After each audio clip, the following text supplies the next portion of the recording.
2, 1.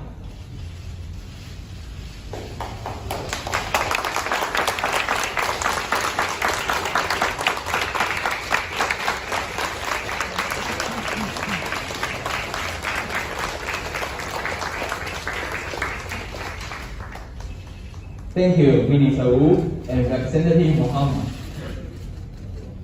Bismillah ar-Rahman ar-Rahim. Good morning to you all.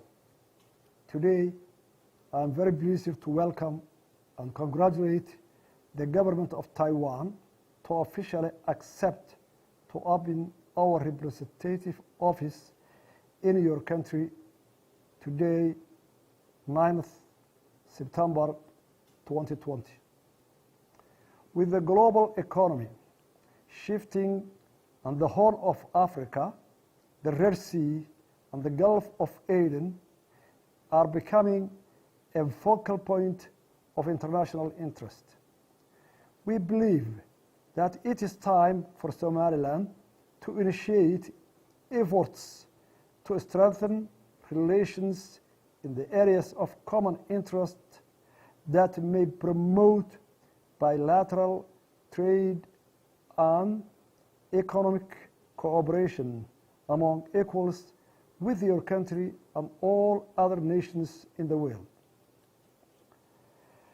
The bilateral accord of our two countries is based on our common values of freedom and democracy.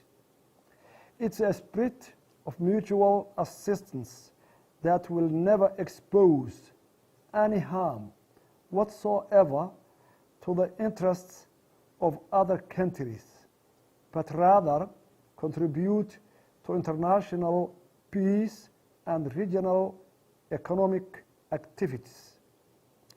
The goal that Somaliland is pursuing is to attain dependable democracy, endorse economic development, and to safeguard national peace.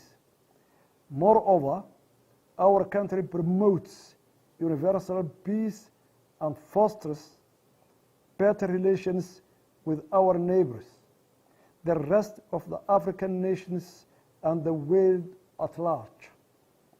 Our two countries are members of the same community of democracy, bonded by our shared political and economic freedoms as well as international values. I do expect that our relationship and our representative office, respectively, will enable us to bolster our future economic, trade, and developmental cooperation. Thank you all. Ayaa aragtida fayoobi